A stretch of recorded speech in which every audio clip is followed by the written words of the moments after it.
আপনি কি কখনো এমন অনুভব করেছেন যে আপনি দোয়া করছেন কিন্তু আসমান যেন নীরব? আপনি কাঁদছেন, চাচ্ছেন, দিনের পর দিন জায়নামাজে বসে তসবিহ গুনছেন, কিন্তু আপনার জীবনটা যেখানে ছিল সেখানেই থমকে আছে?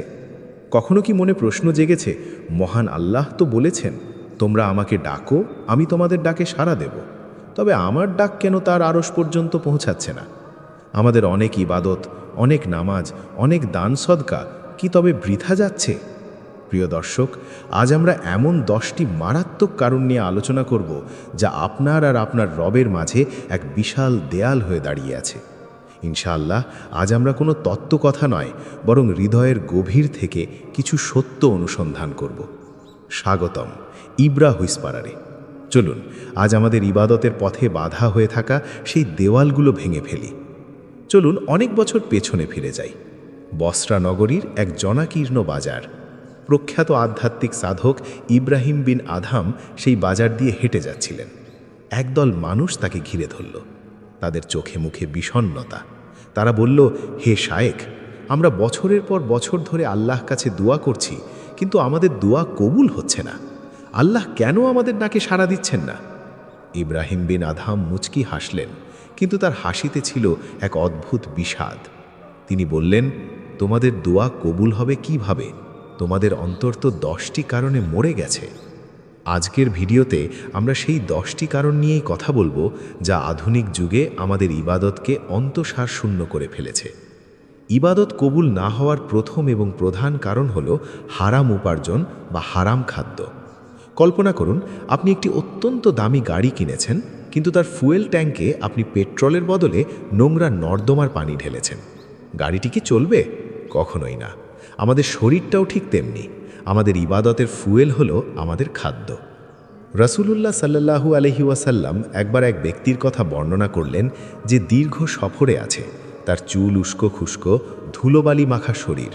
সে আকাশপানে হাত তুলে ডাকছে, ইয়া রব, ইয়া রব, অথচ তার খাদ্য হারাম, তার পানীয় হারাম, তার পোশাক হারাম।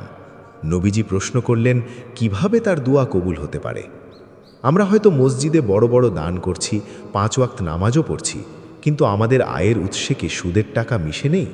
আমরা কি ওজনে কম দিচ্ছি না, কিংবা অন্যের হক মেরে খাচ্ছি না? মনে রাখবেন, হারাম রিজিকে বেড়ে ওঠা শরীরকে জাহান্নামের আগুন ছাড়া আর কিছু পবিত্র করতে পারে না। যদি রিজিকে বরকত না থাকে, তবে কপালে হাজার সিজদাতেও নূর আসবে না। দ্বিতীয় কারণটি বড়ই সূক্ষ্ম। একে বলা হয় রিয়া বা লোক দেখানো মানসিকতা।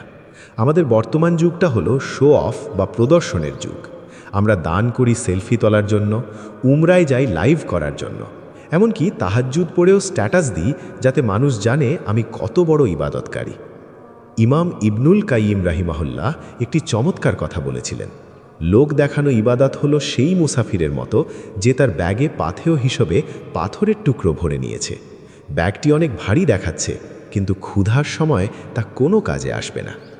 চিন্তা করুন, আপনি আপনার প্রিয়তমা স্ত্রীর জন্য অনেক কষ্ট করে রান্না করেছেন, কিন্তু শেষে তাকে বললেন, আমি এটা সবার সামনে করেছি যাতে মানুষ আমাকে ভালো রাঁধুনি বলে। আপনার প্রিয়তমা কি খুশি হবে? মোটেও না। ঠিক তেমনি ইবাদত হলো রবের জন্য। সেখানে যখন তৃতীয় পক্ষ হিসেবে মানুষের প্রশংসা ঢুকে পড়ে, তখন আল্লাহ সেই ইবাদত কবুল করেন না, কারণ আল্লাহ শরিক মুক্ত ইবাদত চান। আজ কি আমরা আমাদের নিয়তকে একটু পরীক্ষা করতে পারি? আমরা কি সত্যিই আল্লাহর জন্য করছি, নাকি কেবল মানুষের সস্তা হাততালি পাওয়ার জন্য? তৃতীয় কারণ গুনাহের উপর জেদ ধরা এবং তওবার দরজা বন্ধ রাখা।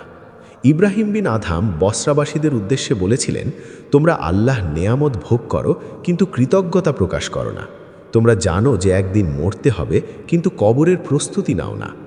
আমরা এমন এক অবস্থায় আছি যে আমরা একদিকে নামাজ পড়ছি, আবার অন্যদিকে নির্জনে কোনো এক গোপন গুনাহে বারবার লিপ্ত হচ্ছি। আমরা আমাদের গুনাহগুলোকে অভ্যাসে পরিণত করে ফেলেছি। যখন কোনো মানুষ পাপ করে এবং তা নিয়ে লজ্জিত না হয়, তখন তার হৃদয়ে একটি কালো দাগ পড়ে যায়। ধীরে ধীরে পুরো হৃদয়টাই অন্ধকার হয়ে যায়। এই অন্ধকার হৃদয়ে আল্লাহর নূর বা দোয়া প্রবেশ করতে পারে না। দোয়া কবুল না হওয়া মানে আল্লাহ আপনাকে ঘৃণা করেন তা নয়, বরং এর মানে হলো আপনার ঘরের জানালাগুলো ময়লা হয়ে গেছে, তাই রোদের আলো ভিতরে আসছে না। জানালা পরিষ্কার করুন, তওবা করুন, আলো এমনিতেই আসবে। বসরার মানুষদের উদ্দেশ্যে শায়েখ তার চতুর্থ কারণ হিসেবে বললেন, তোমরা আল্লাহকে চেনার দাবি করো কিন্তু তার হক আদায় করো না। আমরা জানি আল্লাহ আমাদের রিজিক দাতা, কিন্তু বিপদে পড়লে আমরা মানুষের দ্বারে দ্বারে ঘুরি। আমরা জানি আল্লাহ দেখছেন, তবুও আমরা অবলীলায় তার অবাধ্য হই। পঞ্চম কারণ, কোরআন তিলাওয়াত করা কিন্তু সে অনুযায়ী আমল না করা। আমরা বরকতের জন্য কোরআন পড়ি, কিন্তু কোরআনের আদেশ নিষেধগুলো আমাদের যাপিত জীবনে অনুপস্থিত। প্রেসক্রিপশন কেবল পড়লে রোগ সারে না, ওষুধ খেতে হয়। কোরআন না মানলে আল্লাহ নৈকট্য লাভ করা সম্ভব নয়। ষষ্ঠ কারণ, রসুলুল্লাহ সাল্লাল্লাহু আলাইহি ওয়াসাল্লামের ভালোবাসার দাবি করা অথচ তার সুন্নাহকে ত্যাগ করা। আমরা দাবি করি আমরা নবী প্রেমিক, কিন্তু আমাদের ব্যবসায়, পোশাকে বা আচরণে সুন্নাহের লেশ মাত্র নেই। রসুলের আদর্শকে বাদ দিয়ে জান্নাতের আশা করা এক বড় ধোঁকা। শায়েখ ইব্রাহিম বিন আদহাম তার সপ্তম কারণটি বললেন অত্যন্ত আক্ষেপের সাথে, তোমরা শয়তানকে শত্রু বলো কিন্তু কাজে তার অনুসরণ করো। শয়তান যখন গুনাহের কুমন্ত্রণা দেয়, আমরা বন্ধুর মতো তা গ্রহণ করি। শত্রুর সাথে সন্ধি করে কি রবের সাহায্য পাওয়া যায়? অষ্টম কারণ, জান্নাত পাওয়ার আকাঙ্ক্ষা করা অথচ জান্নাতের আমল না করা। জান্নাত কোনো সস্তা পণ্য নয়। আমরা দুনিয়ার তুচ্ছ চাকরির জন্য কঠোর পরিশ্রম করি, কিন্তু চিরস্থায়ী জান্নাতের জন্য আমাদের দৈনিক ত্যাগ খুবই সামান্য। জান্নাতের পথে না হেঁটে জান্নাত পাওয়ার স্বপ্ন দেখা নিছক বোকামি। নবম কারণ, জাহান্নামকে ভয় পাওয়া কিন্তু গুনাহ ত্যাগ না করা। আমরা আগুনের বয়ান শুনে কাঁদি, কিন্তু সেই কাজগুলোই বারবার করি যা আমাদের আগুনের দিকে টেনে নেয়। এটি অনেকটা আগুনের দিকে দৌড়ে গিয়ে নিজেকে বাঁচানোর আকুতি করার মতো। পরিশেষে ইব্রাহিম বিন আদহাম তার দশম এবং শেষ কারণটি বললেন, যা আমাদের স্তম্ভিত করে দেয়। তোমরা মৃতদের দাফন করো কিন্তু তাদের থেকে শিক্ষা গ্রহণ করো না। আমরা প্রতিনিয়ত জানাজায় শরিক হই, প্রিয়জনকে কবরে নামিয়ে দিই, আবার ফিরে এসে দুনিয়াবি মোহে মজে যাই। কবরের মাটি আমাদের কানে কানে বলে, আজ সে এসেছে, কাল তুমি আসবে। কিন্তু আমরা সেই শিক্ষাটি গ্রহণ করি না। মৃত্যু নিশ্চিত জেনেও প্রস্তুতি না নেওয়াটাই আমাদের হৃদয়কে পাথরের মতো শক্ত করে দিয়েছে। প্রিয় দর্শক, ইব্রাহিম বিন আদহামের এই 10টি কারণ আসলে আমাদের আয়না। আমাদের ইবাদত কবুল না হওয়ার জন্য আল্লাহ দায়ী নন, বরং আমাদের এই মৃত হৃদয় দায়ী। ইবাদতকে কবুল করাতে হলে আগে হৃদয়কে জীবিত করতে হবে। আজ কি তয় নয় এই দেওয়ালগুলো ভেঙে ফেলার? আজকের ভিডিওর শেষে একটি প্রশ্ন রেখে যাচ্ছি, আপনার ইবাদতের পথে বাধা হয়ে থাকা সবচেয়ে বড় দেওয়ালটি কোনটি? কমেন্টে আমাদের সাথে শেয়ার করতে পারেন।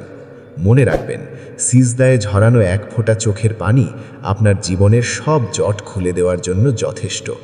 আল্লাহ আমাদের সবাইকে শুদ্ধভাবে ইবাদত করার তৌফিক দিন। আমিন। ইব্রাহ হুইসপারার।